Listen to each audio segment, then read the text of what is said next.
WCRD. We are live in color. What's up, Ball State? I'm Logan Chanel. I'm Henry Wave. I'm Anthony Fletcher. And we are live in color. Today we have the lovely Kirsten Davenport here today. Yeah. Kirsten, if you want to tell the people a little bit about yourself.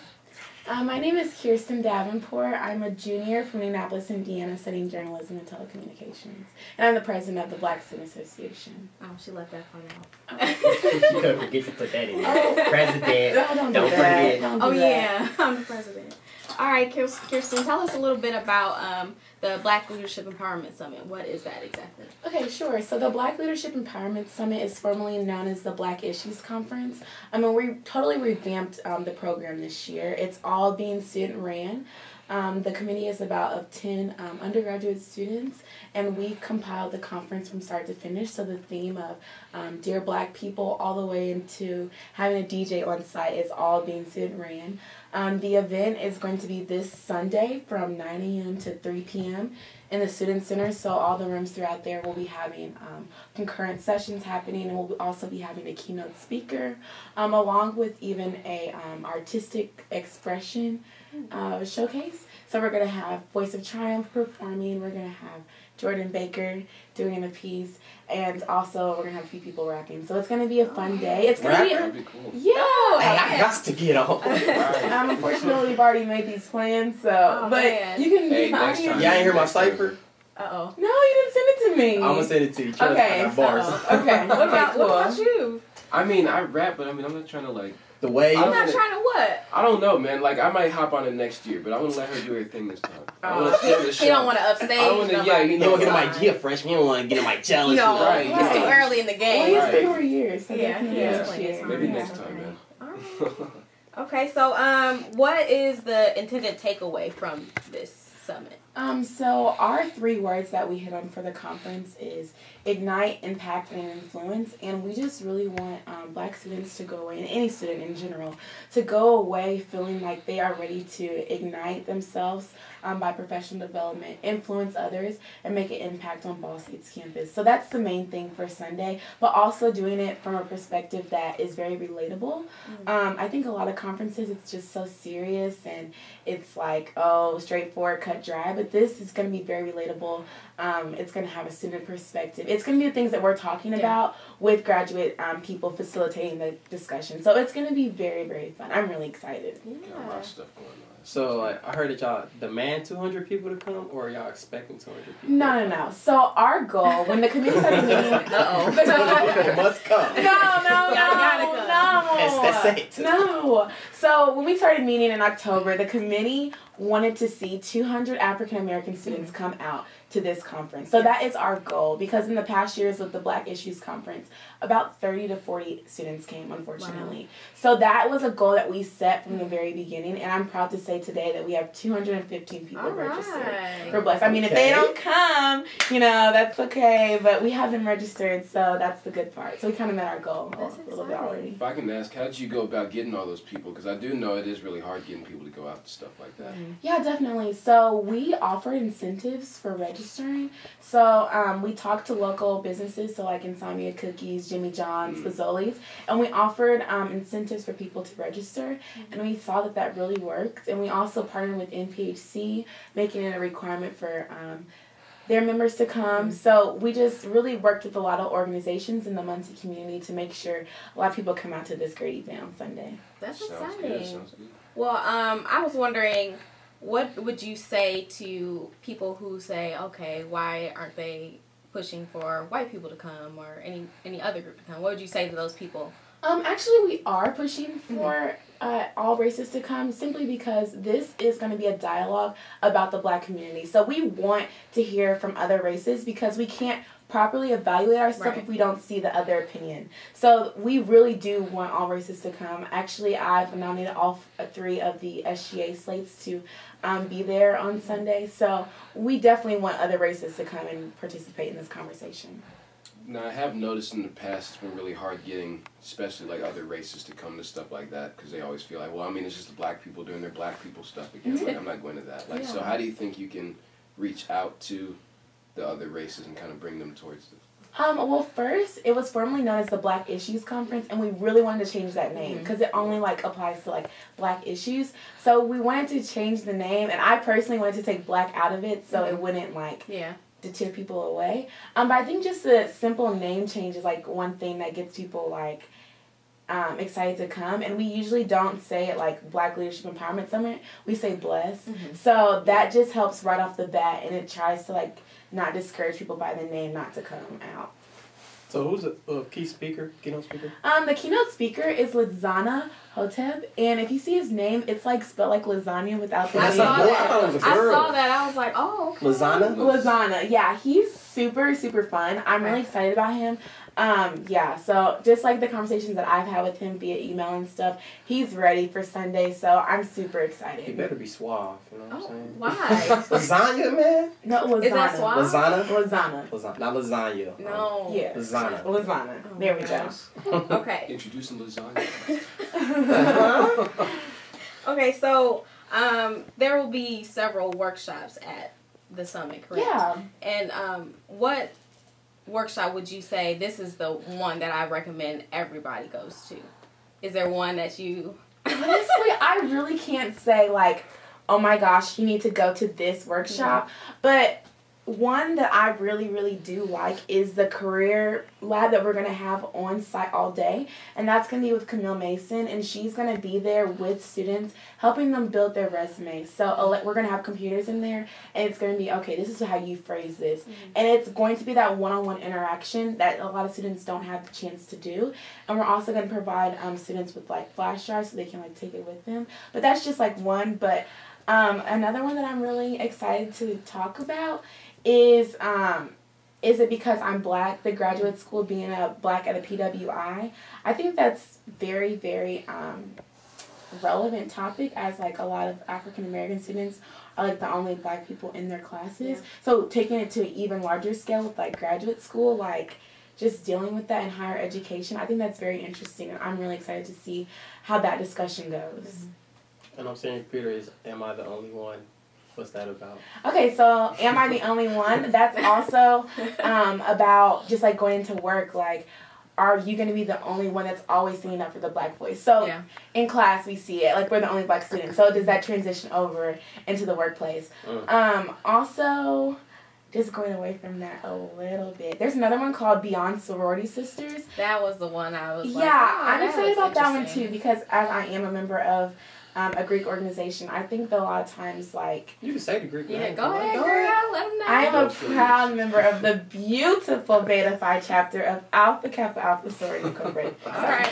But I'm really excited about that, because it says in the description, like, it will focus on relationship barriers that African American women have. So I think that's something that's very relevant today in society too. Okay, well, it's nice talking to you. We are going to go and take a break right now. When we come back, we'll still sit here with Kirsten and see what she has to say about race in North Carolina and the Craig Hicks in murders. basketball fashion. WBRD. We are live in color.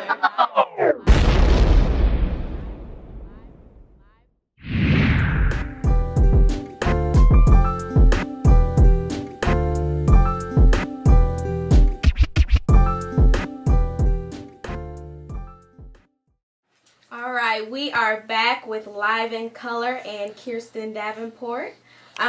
We're going to talk about North Carolina and the Craig Hicks murder. He murdered 3 Muslim students that went to North Carolina University. And he's set to appear in court on March 4th for the murders. What do you guys think? It's crazy. Like, I mean, there's a lot of stuff being said. Like, I know a lot of people are saying, like, well, maybe it was, like, an actual hate crime, and then other people say, like, well, no, it was... They said the wife of Hicks actually said that, like, well, it wasn't that it was a hate crime. They had a little parking dispute or something, so he went out and then killed 3. I'm like, what is that? Oh, it's just a parking... It's North Carolina. It's a big school. Come on, now, you can park anywhere. Yeah. I don't think it's that, though. But I feel sorry for, like, especially those who have the Muslim religion, because I saw a post on Twitter, I don't know if it's true or not, but they're saying, like, a lot of Muslim women are scared to put on a hijab now. Is that what you pronounce it? Probably. Yeah, that would make sense. You're afraid of what someone's going to do to you just because of your religion and your Can't beliefs. show pride to your religion. I think that's just very disappointing, too. Yeah, I'm actually in a religion class right now, and I did a feature on Muslim women wearing the hijabs, and we just see a lot of Muslim women not wanting to wear the hijab because of situations like these, and the original reason for wearing them is because, like, they want to show that, like, for their religion, they're more than what their physical has to, like, offer, and I think, like, situations like these, like, discredit that whole purpose, you know what I'm saying? Like, it's just so sad that, like, they can't even feel safe with things that they value. I mean, we've known that America ever since, like, 9/11, stuff like that, America's been, like, really hurt, and, like, they feel like there's, like, a lot of just, like, what's the word I'm looking for? Like, we just, like, I don't know, we don't like Muslims too much anymore, and, like, we just, like, discriminate, that's what I'm looking for, discriminate against them a lot, but, like, that shouldn't be done, and it's like, every time we see somebody wearing, like, any garb that Muslims wear, like, we're like, oh, that must be a terrorist or something, it's like, it freaks us out. And the thing I think that's so crazy is that people of the Muslim community are really religious. Like, they pray 5 times a day. Yeah. But we have this image in our brain that they're automatically everyone's sitting there coming up with plans to blow up the That's probably like the new stereotype for America is the hijab and the terrorism related. And I think that's just... Yeah, and it's very sad. It's very sad, and I think that it's a genuine fear for a lot of people. Yeah. Like, I don't think people even, a lot of times, I don't even think they intentionally do it. I think they just see it and they're automatically afraid. And for that, or for them, like, that has become, like, our, like, black people's, like, Trayvon Martin hoodie situation. Like, like, it's crazy. Like, we got the hands up, you know. And now Muslims can't wear their hijab, you know. Yeah, I don't know if you guys know her. Her name is Noor Aisha. She actually, like, wants to do a movement between the black community and the Muslim community of, like, Muslim Lives Matter. So, like, it is very relevant. So, like, it goes back to your point. That it's, like, kind of like the same thing. They have their own thing going on, Yeah. Okay, well, we're going to wrap this up. But race was not off limits on Saturday Night Live this past weekend as they celebrated their 40th anniversary. Everyone's noticed that there's been a lack of black comics on Saturday Night Live, specifically. What do you guys feel about that? Well, I feel like it's not that. I feel like in the 90s, no, like Def, like a lot of black comedians went to Def Jam, you know what I'm saying? Yeah. Like in the 80s, yes, like Saturday Night Live was the only place for a comedian to get exposed. Then you had the Def Comedy Jam coming out. And really, you could say Wildin' Out too as well, because a lot of people contribute Pat Williams to being famous off of Wildin' Out. And like Mike Epps, Ice Cube helped him out. And like Chris Tucker, you know, Martin Lawrence, they got famous. And Bernie Mac, all of them got famous for Def Jam. So I feel like they just shied away because Def Jam focused more on blacks. Yeah. And I feel like that contribute to why lack of blacks was in Saturday Night Live. Yeah. Kenan Thomas, do you guys know him? Yeah. Kenan! Yeah. What? Yeah. He's on SNL a lot, isn't he? I think he's done with SNL now. But he made a point of saying that he thinks a lot of black women aren't picked for roles on SNL because he thinks that what did he say? They're not ready. They're not ready when they're interviewed and screened. They're not ready to be performers on the show. Like that is true. I haven't seen a lot of black females on the show to begin with. I don't know why would black females don't want to be hesitant to like. Yeah, like they wouldn't. I don't get how it pertains to them. Like, they've existed with black females being nervous in auditions. Like, I don't know why it's categorized just that. Just like in general, I don't think we see a lot of women that are comedians now. Like, I mean, if we think about the big black comedians, we see Kevin Hart, Cat Williams, Mike Epps, but I mean, Monique, she's doing her own thing now. Queen Latifah doing her own. Was she a comedian? She featured in a lot of comedians. Okay. She's a comedian. But I mean, that's a problem that we can't even sit here and like name that. Maybe that's just not their field right now. Well, they did have the Queens of Comedy like in the early 2000s. Right. Yeah. You know. But it's just interesting that in order for black comedians to have any platform, it has to be a strictly urban audience. Like SNL is a huge. It has a huge audience. And it goes to everyone of all races, and so it's kind of like, why now do we still not see any black women or men on there, or we see only a couple? like I said, Wild 'N Out, theirs came back, and like they're all black cast too. So you could say it's the same thing for Wild 'N Out. I just feel like SNL pertains to like the majority of like a lot of white people. I didn't know about SNL until last year. I didn't even know it went back as far as the 70s. So really, I don't feel like yeah, it went back. Go back all the way to the 70s. I'm like, I did not know this ran that long. Oh wow. I never watched it. Yeah. Yes. I watched Wild 'N Out, but I never watched. Yeah. So just like the audience, I feel like is different. I think the things that we just find funny are just like different than. And I think what show does it come on? What network does it come on? NBC. Yeah. I don't watch NBC. I'm always watching MTV. That's why I was able to watch a while now. NBC comedy on there, I didn't know it was. All right. Well, you did watch the NBA All-Star Weekend. I know. The celebrity My All-Star. girl got mad, yeah. Whoops. It was better because Valentine's Day and all, and I'm watching basketball. You gave up Valentine's Day to watch the wait, basketball. hold No, on. she wanted to take a nap. Hold I said, on. good. That ties me to me wanting to watch. There's no excuse. That's inappropriate. What she went to sleep. She's sleeping. What do you Did want you me take to her to dinner though? Huh? Did you like do anything? We didn't want dinner. Did you like do anything with her? She just wanted some. Nah, she no chicken. Not for her. I think people want to know about that. Yeah, she wanted chicken, so we got chicken, y'all. You ain't gotta do the normal. You know, we do our You own just got thing. chicken. She went to sleep, and you watched. Yeah, she said, "I get you this chicken. Just take this nap." Sharks too at that. Oh gosh, Sharks and Indy. Look, we'll see. Now you on my side now. No, Sharks and Jordans. Okay, that's a different discussion for a different day. Okay, so yeah, the NBA All-Star Celebrity Game was this past weekend. Kevin Hart. Yes, Kevin Hart was out there, and he got his 4th MVP. Yeah, 4 times in a row. Yes. Still a debate for today, you know. Oh, why is that a debate? Because there was a video, I think how old was she? Like 11? What was her name? Who? Monet? Yeah, Monet. She did a Davis? spin move on She's Kevin 13. Hart. That was just terrible. 13 was Yeah. was terrible. I don't know how he won. I mean, I guess Did you know they're the same height? Yeah, Kevin Hart's short. Man. Oh no. They're both 5'4". Is that interesting? no, because we already know he was short. That's a tall 13-year-old though, isn't it? That's pretty tall for a 13-year-old, isn't it? No. 5'4"? That's pretty tall. I don't know. 5'4" is like our height. I'm 5 foot. Oh, You're 5'4". I'm 5'4". Sorry, sweetheart. He didn't mean to offend you. I'm kind of offended. I'm used But to it. what stuck out to me, they had the new NBA fashion show. Oh yeah. Because you know, a lot of the famous NBA players being on Twitter being joked about as far as Dwayne Wade, LeBron James, Russell Westbrook, and their outrageous fashion as far as wearing capris. And, well, Westbrook, he has his own. He wears plastic Westbrook got suits his own and thing stuff going like on that. there. You know, so they want to do a fashion show dedicated to that. But the thing is, they wasn't even in it, and they had Wale perform and everything. I think one was J.R. Smith, either him or Chandler Parsons. If y'all don't know who he is, he plays for the Mavericks. So, but it was weird and odd. What, the fashion show was? Yeah, like. I didn't get a chance to really see the full fashion show. So. Like, basketball players, fat modeling, it's like, that's not your job. Like, that's awkward. It's very awkward, like, come on. Yeah, I don't know how I feel about, like, people, like, always trying to tie in something extra with, like, Right, not their original piece. Like, you're going to play basketball, let's not talk about You're fashion. not a model. Yes, like, what? Y'all wasted a whole 30 minutes of modeling. Right. Let's just stick to the game. Y'all doing a little too much now. I did see Charles Barkley tell someone, don't wear your own name on your jersey. Like, that's not cool. Don't do that. What happened? Why? The guy, he must have came out with a jersey on it and had his own name on it. He did not wear his jersey to modeling. Really? He said, that's not cool. Don't do that. That's not relevant. You don't do that. You don't.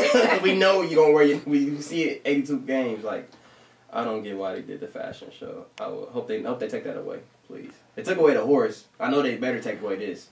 But this was just a waste of What time. horse? No, they had a horse segment. You know, NBA players play horse. Oh, okay. Yeah, but at least that ties to the sport. Yeah. Fashion has nothing to do with the sport. I know AI came in. You know he had his, but no, they don't give you an excuse to like, let's make a fashion show best player with modeling.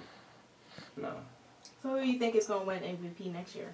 Since MVP? Kevin Hart's not doing it. Oh, he's not doing it no more? Oh, he He retired. said he said he retired. He retired. He's going to retire on top. I forgot who he was going against. That was a post that should have won. Not should have won, but he was thinking of somebody to win MVP. I forgot who he was. He played in, Deep Blue Sea. He was No idea. I forgot his name. I forgot his name. He's a white, red, curly haired dude. Oh, okay. I said, oh, okay. Not She said He was not in Deep Blue Sea. That's the only one we know. I forgot he won it though. But maybe if I blow up somewhere later, you know. Oh, okay. Yeah. Well, I'm working on my that vines note- though. I'm trying to Be a go Vine star, viral. you're trying to be a So by Vine next star. year, you know what I'm But saying? at the B.L.E.S Summit, you're gonna be rapping next year. Oh, most definitely. Right, he's gonna be a Vine star. His and calendar is he's gonna filling be a up rap very quickly. For star. real. Yeah. People been blowing me up about rapping at the B.L.E.S Summit for real. Oh, really? Who's been blowing you up about that? Well, for one, I Mike got Jones. Kanye hitting me up. Slow down. Mike Jones hitting me up. I'm like, who that? Mike Did anybody go to that? Did you go to that? Jones. No, When But Mike I heard Jones it was I'm came? not a nice fan turnout. of Mike Jones, man. You a fan? I'm not a You fan are? of Oh, Mike Jones. I No. was gonna say. But her was a nice turnout though. Really? Yeah. Interesting. Where did he A used to nice come from? turnout? What is a nice turnout for Mike Jones? Oh, Mike Brown. People came. Yeah, right. That's the turnout for Mike Jones. I mean, How long people has he came. been doing music for? Like he's been in here for a Since the while. Ice Age. Right, pretty much. Lord. Hiding out there. Ice Age. Yeah. Hey, Mike Jones, man. enough about Mike Jones now. Yeah, we went from the NBA to Mike Jones. Yeah. Okay, but We do were you talking guys about celebrities.